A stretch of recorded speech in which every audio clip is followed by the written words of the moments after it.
harus memarahi diri sendiri, nggak apa-apa, itu proses kok. Bahkan kadang-kadang saya merasa puisi saya tahun misalnya ya 80-an kok malah bagus ini, bisa terjadi seperti itu. Sadarnya belakangan ya Pak? Iya, setelah kita berjarak sekian puluh tahun kita baru melihat puisi saya ini malah sepertinya lebih asik daripada puisi sekarang misalnya. Jadi apa yang ingin saya katakan bahwa kita boleh menyalahkan diri, menghujat diri, tapi jangan lupa itu semuanya bagian dari proses kita untuk menjadi seseorang, untuk menjadi sesuatu, untuk menjadi apapun gitu ya. Misalnya dalam dunia jurnalistik, berkali-kali dulu saya juga dimarahin oleh mentor saya, nulis kok kayak gini, mana 5W 1H gitu, marahin. Kalau kita tidak terima, ya keluar, nggak mau jadi jurnalis lagi. Tapi harus kita terima dengan apa ya, dengan lapang dada, bahwa kita tidak langsung jadi orang yang jadi, pasti ada proses gitu. Termasuk belajar, baru semester 2 ya sadar aja, masih ada semester berikutnya gitu. Jadi nggak boleh apa namanya berpuas diri. Menurut Bapak ini sastra yang baik itu menurut Bapak tuh seperti apa ya? Apakah sastra itu merupakan hasil dari seluruh pemikiran manusia, ataukah menurut Bapak sastra itu dilahirkan dari perasaan manusia, atau mungkin keduanya?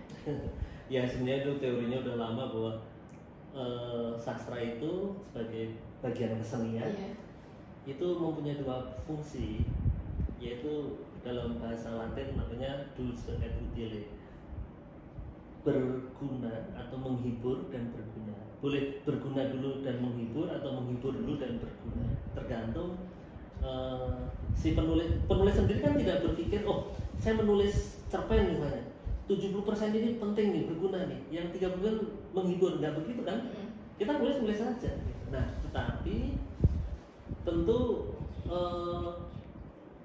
berguna dan menghibur itu sudah menjadi bagian dari cara seseorang akan melahirkan karyanya gitu. Misalnya orang membaca buku, mohon maaf ya, yang seronok, yang agak ke porno gitu, di ujung buku-buku porno itu selalu ada keterangan. Nah begitu kalau orang berkhianat sama pasangannya karena tabrakan gitu. Tapi itu hanya kalimat penutup, sementara kalimat yang banyak sekali di halaman adegan-adegan porno gitu. Nah, orang bisa melihat ada pesan moralnya, tapi pesan moralnya nggak dibaca oleh pembaca gitu. Yang dilihat cerita-cerita yang seru dan saru gitu. Itu selalu ada begitu. Makanya kalau semua orang berpikir positif, nggak ada dong film-film yang menyebabkan orang, atau TikTok yang isinya pornografi, kan nggak ada dong kalau gitu. Ternyata ada. Kenapa loh? Karena cara orang berkarya itu berbeda-beda. Dia lebih melihatnya menghiburnya, bukan bergunanya gitu. Dan yang menghibur itu mungkin negatif gitu, hiburan yang negatif kan banyak sekali. Dan itu pengaruhnya besar sama penonton, apalagi kalau ada istilah influencer kan sekarang, pengaruh ya. Sudah dia terkenal ini, tapi dia mengajak untuk berbuat apa gitu, bunuh diri, ya itu kan ajakan yang tidak terlalu bagus. Dan itu selalu ada gitu. Makanya untuk generasi sekarang itu lebih berat daripada kami dulu, karena sekarang kalau nggak pinter-pinter gampang sekali terikut arus itu.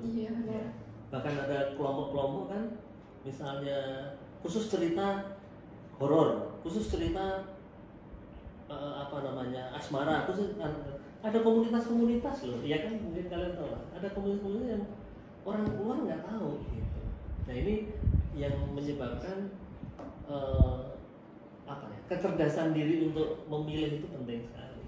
Tapi media digital juga ya Pak? Ya, karena mudah sekali ditangkap, mudah sekali dibaca, dan yang bisa masuk ke handphone atau ponsel anak-anak itu kan tidak ada tidak ada saringan kan, bisa apapun bisa masuk ke ini anak, dan keingintahuan anak kan tinggi sekali kan, buka yang mungkin belum pada waktunya, atau kalau orang jahat yang berniat, banyak aplikasi yang ternyata begitu dibuka langsung katanya berhubungan dengan NIK kita, berhubungan dengan apa tabungan kita bisa dikuras gitu.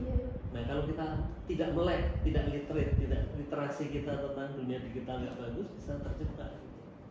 Nah, tidak semua penulis, tidak semua seniman, tidak semua sastrawan atau ya penulis lah itu punya niat baik kan. Ya kita nggak bisa terlalu polos sekarang.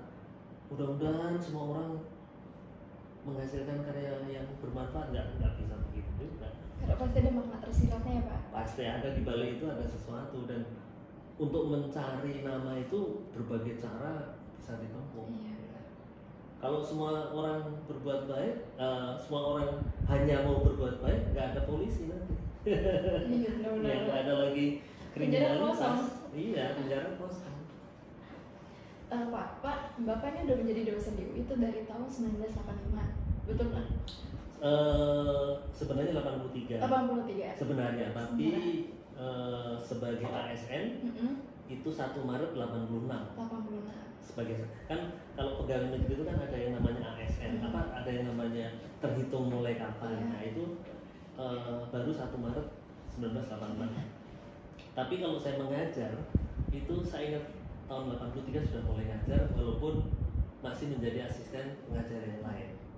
Nah waktu itu 83 saya belum lulus, tapi pengajar senior saya yang saya ikuti itu malah sering nggak masuk, jadi akhirnya saya mengajar. Bapak terus ya? Padahal saya dengan mahasiswa beda usia paling 4 tahun atau 3 tahun. Jadi betapa tidak nyamannya waktu itu mengajar di satu aula, dan itu jumlahnya 100-an anak di Salemba. Tapi bagi saya itu proses. Maksudnya kalau kita nggak pernah mengalami yang begitu, kita tidak ada ujiannya gitu. Nah, jadi saya malah bersyukur sekarang. Dulu pernah mengalami bagaimana pertentangan dalam diri. Saya dari Ramangun naik bis mau ke Salemba kan ngajarnya di Salemba. Sampai di Karoles Salemba itu harusnya berhenti, turun dari bis. Suatu ketika saya nggak sanggup karena saya membayangkan, wah nanti kelas ribut, satu aula 100-an anak, kemudian kita ngomong apa mereka gitu. Wah, saya membayangkan betapa beratnya ngajar gitu ya. Akhirnya saya nggak berhenti, nggak turun di Salemba itu, saya terus aja ikut bis sampai Blok M. Artinya saya nggak ngajar gitu. Itu pernah terjadi. Kalau udah ngebayangin pusingnya ya Pak.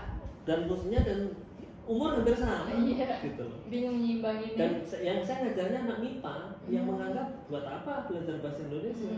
Mereka anak fisika sama matematika gitu. Pernah itu terjadi seperti itu. Tapi dengan berjalannya waktu ya pelan-pelan bisa mengatasi. Paling susah itu kalau mengajar adalah ngadepin anak fakultas teknik. Wah, yang berandal-berandal anak tekniku itu, wah apa namanya, ngeliat kita ngajar di belakang main catur bisa kok. Santai banget. Oh sangat. Apalagi kan menganggap itu bukan ilmu dia. Ini MKDU, mata kuliah dasar umum universitas. Jadi kalau saya ngajar teknik apa, mungkin mereka dengerin. Saya ngajar bahasa Indonesia untuk anak teknik. Aduh, itu di Salemba saya merasakan mau masuk kelas itu rasanya keringetan dulu. Tapi setelah berjalan beberapa tahun ya bisa lah menyesuaikan langsung ya Pak. Termasuk di Prasetya Mulya itu juga nggak gampang saya ngadepin anak Prasmul itu, anak-anak orang kaya. Kemudian mereka disiplinnya ilmu manajemen dan sebagainya. Tapi itu proses dan semua orang pasti akan melewati hal seperti itu dengan cara yang berbeda. Nanti sekalian sebagai jurnalis akan menghadapi bagaimana narasumber nggak mau diwawancara, ngejar-ngejar. Itu terjadi. Sudah banyak sih Pak. Iya. Kadang-kadang ada yang minta narasumber besok setengah 5 pagi ya sampai rumah saya, mesti pagi. Belum tahu gitu terjadi. Saya pernah ngalamin itu waktu saya wawancara dulu Menteri Agama Alamsyah Prawira Negara. Saya diminta datang karena saya menulis rubrik namanya Sehari Dengan. Jadi satu hari itu saya ngikutin dia kemana saja. Itu di rubrik majalah Zaman. Ada 2 halaman gitu Sehari Dengan. Itu dari subuh 4.30 saya harus sudah sampai di proklamasi, di Jalan Proklamasi sampai setelah maghrib. Jadi manapun Pak Menteri itu pergi, saya ikut di mobil dia. Tapi harus kemana-mana dan harus saya catat apa saja. Gitu. Karena seharian ya Pak. Seharian, dan nama rubriknya namanya sehari dengan. Sehari Jadi dengan. betul-betul harus saya laporkan ngapain aja dia dari jam segini ke segini ke segini ke segini gitu. Dan celakanya ketika sudah saya olah jadi artikel sama redaktur masih harus diperbaiki sana sini kan, nggak dimuat-muat. Ditelepon lah saya sama sekretaris menteri, mana hasil wawancara itu? Waduh, saya belum, gimana nih, redaktur belum meloloskan, saya ajukan. Tanya, ya biarin aja, masih ada yang lebih penting. Wah itu kelihatannya ini cuma omongan, tapi waktu itu saya menghadapi itu rasanya sebagai anak yang baru berapa, 20 berapa, terus harus menghadapi itu rasanya kok berat banget jadi jurnalis gitu ya. Apalagi kalau jurnalis yang tentang kriminal gitu, itu nggak gampang. Kita harus melaporkan tentang bagaimana sindikat copet di pasar Senen gitu. Wah, kita harus masuk ke lingkungan itu, dicurigai, dihajar, itu terjadi. Nah sekarang anak-anak sekarang, mohon maaf, cenderung manja-manja jurnalis. Ngambil punya orang, tulis, ngambil, wah. Apalagi media digital, sehari harus nulis 14 berita, hancur. Bisa copy paste sana sini. Bahasanya hancur, faktanya dia sendiri nggak lihat. Itu terjadi karena kan seperti dilansir oleh banyak sekali tulisannya. Itu zaman dulu nggak boleh kayak gitu. Harus sesuai fakta. Seorang jurnalis harus ngadepin betul faktanya, itu realitasnya gitu. Dan Bapak pernah nih jadi dosen di pengajar tamu di Hankook University di Seoul nih selama 3 tahun dari tahun 97 sampai 2000. Apa nggak sih, ada nggak sih Pak menurut Bapak perbandingan antara mengajar di sana sama di sini? Yang jelas saya di sana nggak punya orang Korea, ini nggak punya orang Indonesia, itu beda. Iya, beda. Di sana harus pakai bahasa yang gimana ya, nggak gampang karena komunikasi. Di sini lebih gampang, tapi itulah gunanya kita apa ya, punya pengalaman di luar negeri. Jadi kita kemudian secara tidak langsung belajar tentang bahwa manusia itu nggak sama di mana-mana, budayanya beda, cara makannya beda, ukurannya beda gitu. Di kita makan bersendawa saja nggak boleh sama orang tua, kan nggak sopan. Di sana bersendawa artinya berterima kasih, misalnya gitu. Kita makan mie sumpit, di sini mungkin banyak Indomie ditusukkan, di sana nggak boleh, itu tandanya kematian, misalnya gitu. Jadi banyak makna-makna yang lalu harus kita pahami, dan itu menyebabkan kita menjadi tenggang rasa. Oh kalau ngadepin orang Korea gini, ngadepin orang, sekarang saya masih bolak-balik Singapura juga beda sekali dengan kita, walaupun tetangga beda dengan kita. Malaysia pun beda. Orang-orang Malaysia masih ada dendam dengan orang Indonesia, itu bukan dendam, benci, itu masih terasa. Untungnya wajah saya sama wajah Malaysia nggak beda jauh, tapi begitu ngomong kemudian tahu saya dari Indonesia misalnya, kalau pas dia punya rasa nggak suka sama orang Indonesia, dia bisa langsung, oh Indon itu menghina, Indon, terus beda, gitu.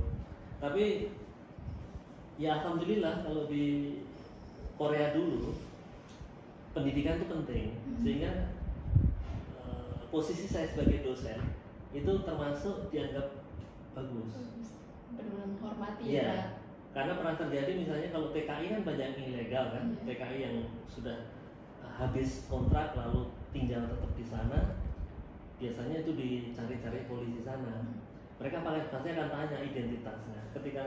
Suatu ketika saya harus keluar dari stasiun, ada pemeriksaan begitu, polisi sana nanya, begitu lihat saya kartu dosen, lalu di situ ada profesor gitu, wow mereka hormat sekali. Gitu. Nah ini yang menyebabkan kita juga kemudian bisa menghargai, oh profesi dosen di Korea itu dianggap penting karena apa?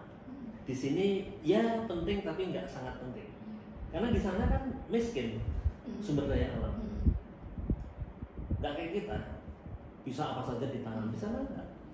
Akhirnya mereka berpikir bagaimana supaya orang Korea bisa maju secara ekonomi, mereka harus mereka harus punya banyak akal, banyak cara, yaitu dengan sekolah. Nah itu sebabnya kenapa dosen ini dianggap penting di sana gitu. Kalau Singapura ya mereka sama dengan kita sebenarnya, cuma karena sudah lebih maju, Jadi kadang-kadang cara melihat orang Indonesia berbeda. Tapi untungnya karena saya kesana sebagai dosen tidak terlalu ada kendala. Kalau TKI atau apa yang pembantu rumah tangga gajinya besar, tapi ya itu karena dia di bawah kekuasaan orang sana, kalau nggak sabar ya bisa kuat.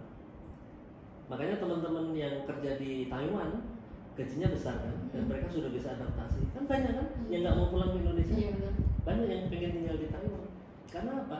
Secara ekonomi mereka bagus, dan mereka udah bisa bahasa Cina, bahasa Taiwan ya. Kemudian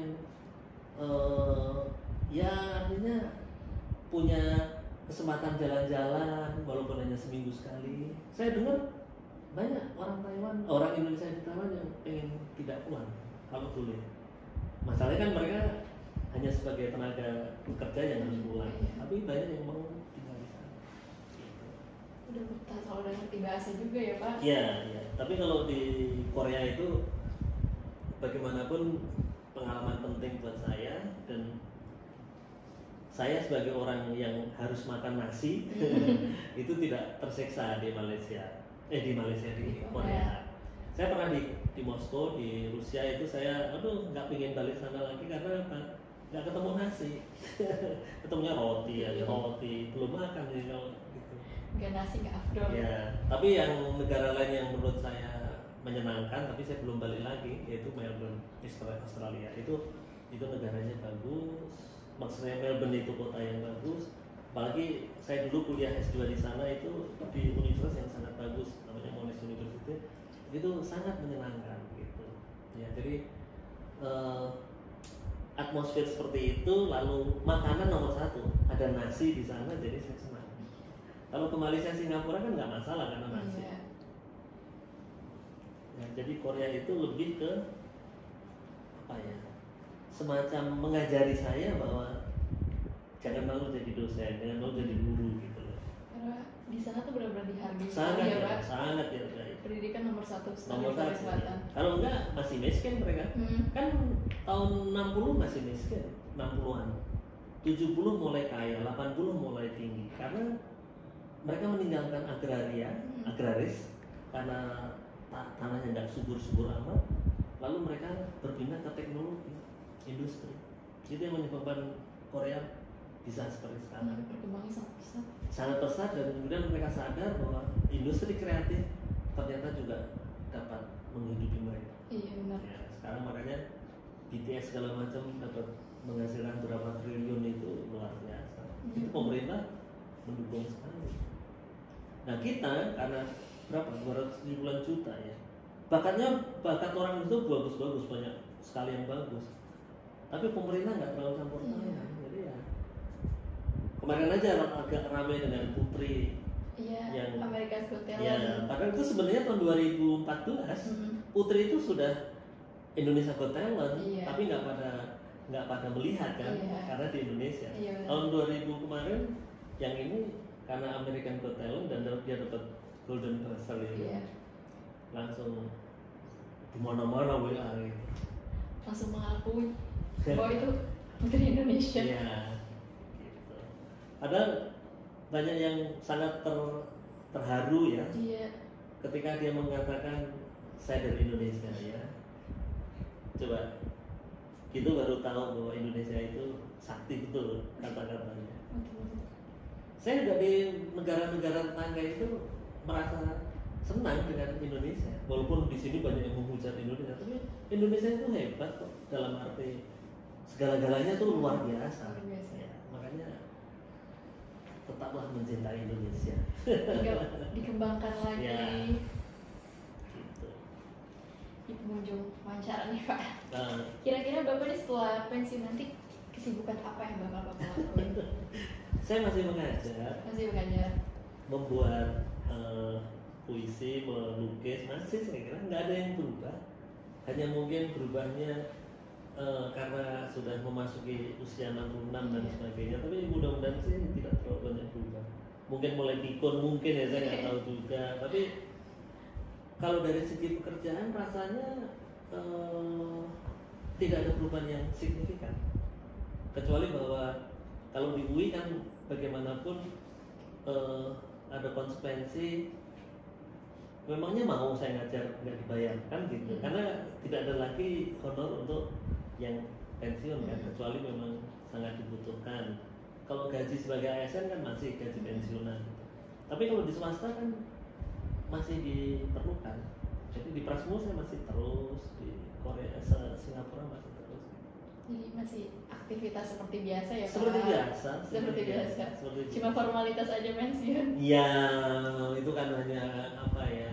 Kalau secara psikologis jangan menyebut pensiunan. Kalau kesannya kok seperti lalu pakai tongkat, terus jalannya keliru rumah sendiri sama rumah orang, mau pulang buka mobil orang atau naik motor orang, itu kan didramatisasi.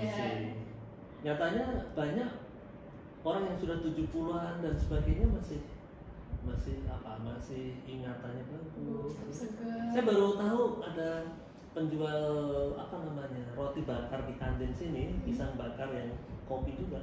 Usianya 78 loh, 78. Dan dia masih bagus, walaupun hanya sebagai penjual roti bakar. Tapi menurut saya pembicaraan sebagai orang 78 masih bagus sekali. Aksennya masih jelas ya Pak? Masih jelas dan masih runtut. Seperti kemarin tanya, Mas, sekarang sudah ujian akhir semester ya? Iya. Oh, sampai kapan? Dia langsung berpikir, itu kan berpikir bisnis kan. Kalau nanti libur kan dia nggak perlu menyiapkan pisang segini banyak, roti segini banyak, kan nggak habis. Itu artinya dia masih berpikir bagus. Untuk umur 78 dia masih jualan gitu. Artinya normal gitu.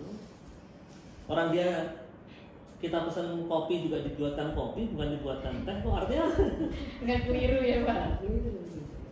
Nah, bahwa di media online, TikTok segala macam itu kan banyak dramatisasi.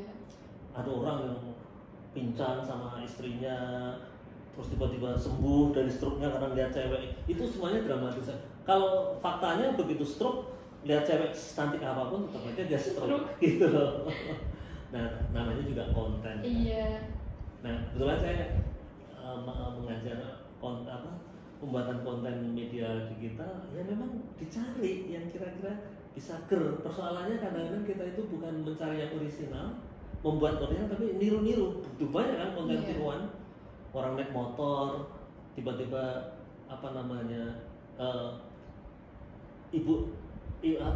dibonceng terus tasnya dijamret gitu kan, atau terus ngelempar sana mau ngambil tas atau mau motor. Itu versinya banyak sekali. Banyak banget sekarang. Atau orang India yang muter-muter motret lari-lari berulang kali.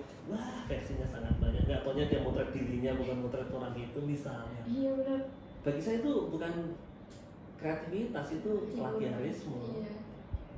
Tapi nggak gampang nyari konten. Termasuk saya nggak tahu teman-teman suka nonton kontennya Jenda nggak? Jenda itu yang nanya, yang jawab pertanyaan itu. Ada pertanyaan yang kalau misalnya kaki gajah kesemutan, apakah semutnya ini gitu kan? Yang jawab kan si Jenda itu kan marah. Ini pertanyaan apa ini? Lucu. Saya lucunya itu melihatnya kalimat-kalimatnya itu permainan bahasa yang lucu gitu. Yang bikin orang pusing. Gimana maksudnya kayak gitu? Padahal ya itulah membuat konten seperti itu. Nah, pasti akan berubah nanti. Media-media online akan berubah. Termasuk yang kemarin cuaks itu kan juga sempat ngetok beberapa saat. Udah cuaks. Dan kata cuaks itu dari kata apa coba? Saya juga nggak tahu. Tapi kira-kira maknanya kan biasanya itu paradoks kan. Katanya begini, cuaks gitu kan. Misalnya katanya PNJ gini, tapi kok gini, cuak. Perbandingan kata terus yang di endingnya. Iya, cuak. Dari kata apa saya nggak tahu cuak itu. Apa ya? Ada yang tahu? Cuak. Dari TikTok semua tahu. Iya. Tapi kalau misalnya ungkapan sehari-hari yang seperti jailah itu sebenarnya berbahaya. Saya tahu etimologi asal usul kata jailah itu kan misalnya gitu, jailah gitu. Itu dari ungkapan Arab, la ilah. Dan orang Islam nggak boleh mengucapkan la ilah, karena la ilah itu artinya tiada Tuhan. Harusnya kan la ilaha illallah. tapi la ilaha. Seperti astaga itu kan sebenarnya astagfirullah. Iya benar. Karena dia bukan muslim memakainya astaga. Astagfirullah. Yang bukan muslim kan kadang-kadang juga mengucapkan alhamdulillah kan. Iya. Mereka biasanya puji Tuhan atau apa gitu. Nah, kayak gini ini menarik dari segi bahasa. Iya. Ya, saya suka mengutak-atik gitu. Oke, gitu. Lalu Pak, sebagai penutup dari wawancara kita nih, boleh atau tidak Bapak menyampaikan salah satu puisi dari salah satu puisi Bapak yang berjudul Masih Bersama Musim? Ingat kayak itu Pak? Iya nggak ingat. Atau Boleh, salah Pak. satu Salah puisi satu yang Bapak puisi ingat? tuh Bapak baca. Iya Bapak Oke. bacain boleh. Kalau Masih Bersama Musim itu kan 2005. saya Iya, nggak 2005. ingat. Dan itu banyak orang bermuat itu puisi turistis karena saya tulis di bawahnya ada nama kota. Kota itu kota-kota di luar negeri. Jadi saya nulis di Moskow, saya nulis di Brunei gitu.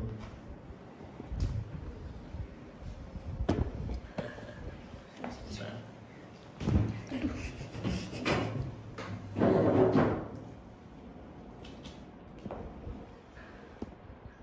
Oke, Pak.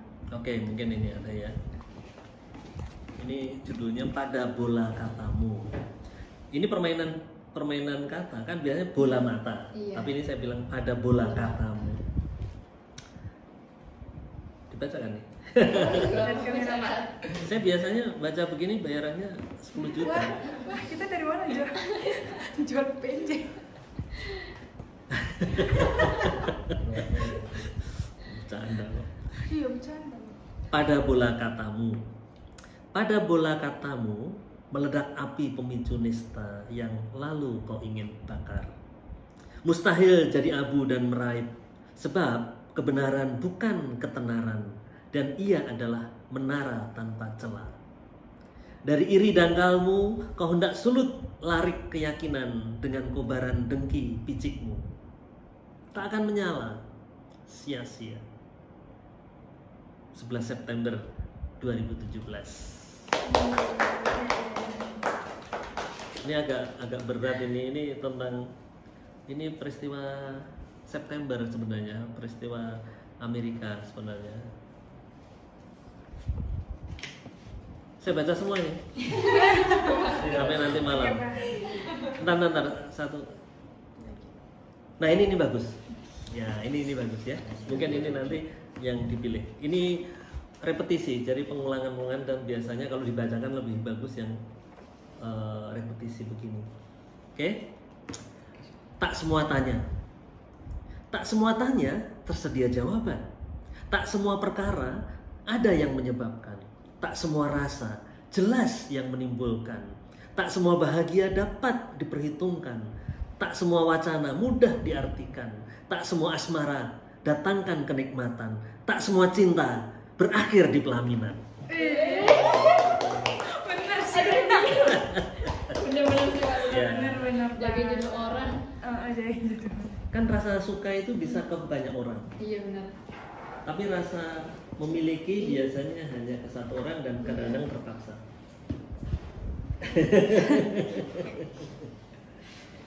Seluk banget yang itu. Bagus banget puisinya. Kalau Bapak yang bacain bagus banget. Kamu karena di depan saya ngomongnya gitu ya. Enggak, Pak. Kita foto dulu. Dari tadi udah difoto ya. Kita foto. Oke. Ya. Tapi nanti dibagi saya Boleh, Nanti cuan. dikirim sama Amanda ya Pak. sama Amanda Anda ya. Mantap, Pak.